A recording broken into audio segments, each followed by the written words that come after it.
conselhos municipais são órgãos de apoio ao município na elaboração e fiscalização de diretrizes públicas, de acordo com variados temas. No episódio de hoje do Pod Câmara, o podcast da Câmara de Taubaté, vamos falar sobre como os conselhos municipais podem ser usados para melhorar a administração pública. Eu sou Fernanda Maria. E eu sou Vitor Reis. Seja bem-vindo ao 6º episódio do Pod Câmara. A produção é da Diretoria de Comunicação da Câmara de Taubaté. Um conselho municipal é uma reunião de pessoas interessadas em ajudar a cidade em diferentes frentes de atuação.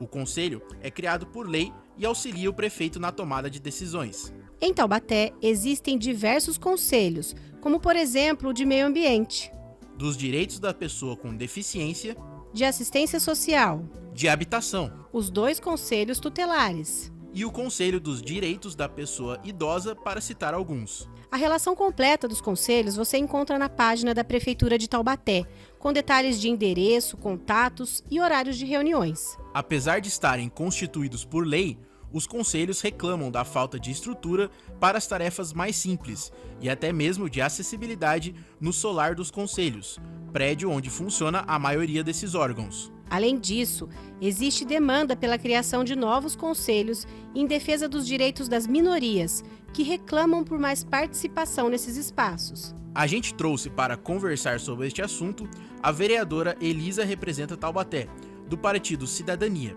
acompanhada dos assessores Adalgisa Américo e Rafael Soares. Eles integram o coletivo Representa Taubaté e estão na frente de um debate em defesa dos conselhos municipais. Sejam bem-vindos ao Pod Câmara. No final de 2021, houve uma audiência aqui na Câmara para debater a situação dos conselhos municipais.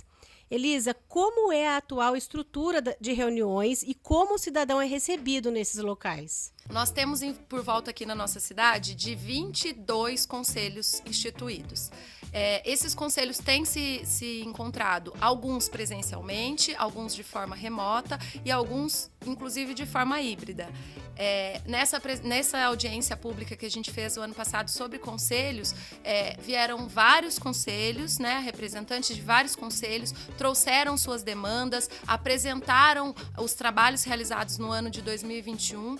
Alguns conselhos estavam com uma dificuldade maior, inclusive na efetivação, então alguns conselhos estão se concretizando agora em 2022, estão realizando reuniões, instituição da mesa diretora neste ano, apesar de já ter sido aprovado e já estar ativo ano passado, na verdade inativo, mas instituído, e agora estão ativos. Então a gente está caminhando e esses conselhos são abertos. Infelizmente ainda não tem uma participação da população que não é conselheira, porque todos podem participar dessas reuniões, né? Atualmente são mais os conselheiros que participam dessas reuniões. Então, os trabalhos estão acontecendo, a gente consegue ver avanço, inclusive desse ano ainda maior, né? Nós já falamos sobre isso na tribuna, a gente consegue ver um avanço ainda maior nesse ano, onde os conselhos que não estavam atuantes estão agora bem mais atuantes. Adalgisa, na prática, o prefeito precisa cumprir todas as decisões tomadas pelos conselhos? É muito importante essa pergunta, porque assim, a partir do momento que os cidadãos eles participam dos conselhos, que eles sabem os seus direitos e seus deveres, para que assim, juntamente com o legislativo, né, com os vereadores, de fiscalizar o nosso município e saber quais são as necessidades, é importante que haja esse diálogo, sim, entre o prefeito, os cidadãos, né, os munícipes e também o legislativo. Então, se faz importante a escuta do prefeito para que sane essas necessidades que são apontadas pelos próprios munícipes. Rafa, a Câmara aprovou no ano passado uma lei que obriga a publicação de informações dos conselhos ativos na cidade no site da Prefeitura. Vocês têm acompanhado essas publicações? Elas estão corretas? Infelizmente, essas leis que dão transparência, que também permitem que as pessoas participem, acompanhem melhor o conselho, elas não têm sido devidamente aplicadas. A gente, inclusive, alguns conselhos estão inativos e alguns conselhos que estão ativos não publicam suas atas, não publicam chamamentos de reunião nesse portal. Então a lei ela não tem sido cumprida como deveria e não tem sido satisfatório para a gente essa relação da população ou de abrir os conselhos para a população por iniciativa do poder público. Rafa, agora em fevereiro, houve uma reunião para estudar a criação do Conselho dos Direitos da População LGBTQIA+. Existe a demanda para a criação deste conselho? Qual seria a reivindicação inicial para o município? A gente quer um espaço, pelo menos, para poder discutir essas políticas públicas entre a população LGBTQIA+, essa sigla enorme, né? E a gente tem representação de todas elas aqui na nossa cidade, invisibilizada, inclusive. Então a gente precisa de espaços para poder começar as nossas conversas, para a gente poder conversar sobre políticas públicas, porque cada segmento tem necessidades muito específicas. Então eu seria um pouquinho leviano se eu falasse que existe uma demanda generalizada.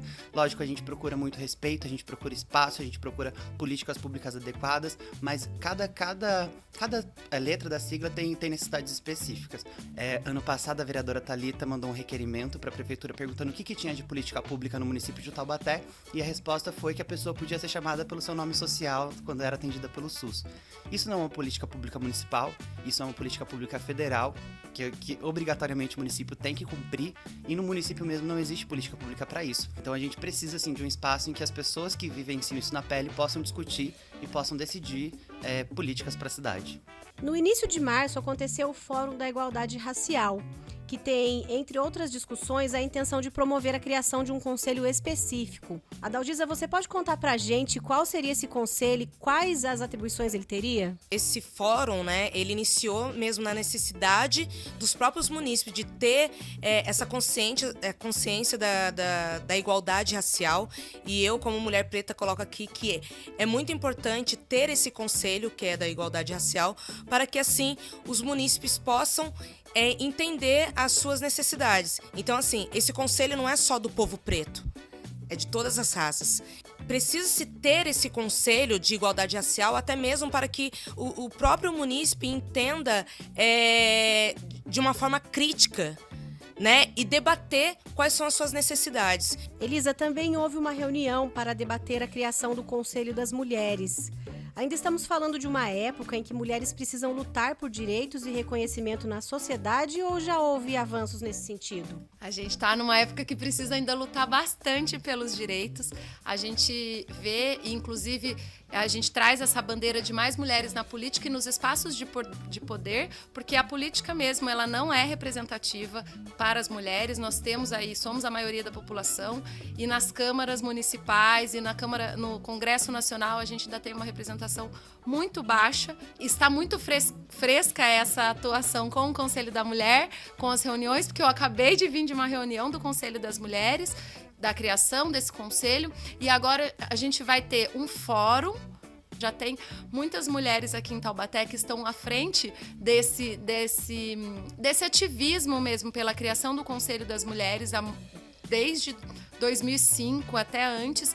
Então, elas estão aí trabalhando, estudando, vão fazer reuniões também, para que nesse fórum a gente consiga fechar uma minuta de um projeto de lei para que seja enviado aqui para essa casa, para a gente aprovar e, de fato, instituir esse Conselho das Mulheres. A gente agradece a sua participação, a participação da Adalgisa, do Rafa, e esperamos poder contar com vocês em outras edições do nosso Pod Câmara. Pode contar com a gente também agradece a participação. Muito obrigada. O que foi notícia nesta semana?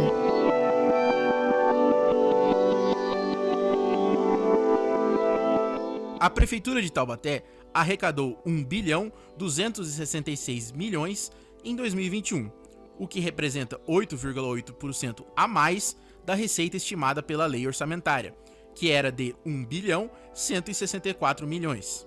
Durante o ano, a despesa realizada foi de 1.134 milhões.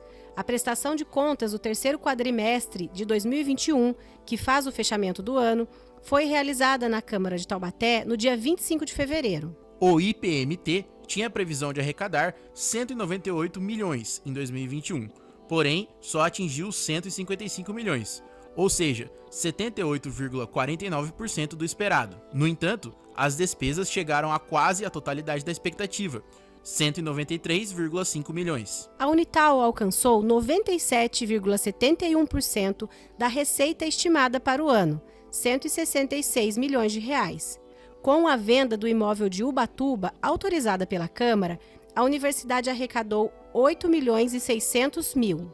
Ouça nossos podcasts no Spotify, no YouTube e no Castbox e compartilhe com seus amigos e familiares.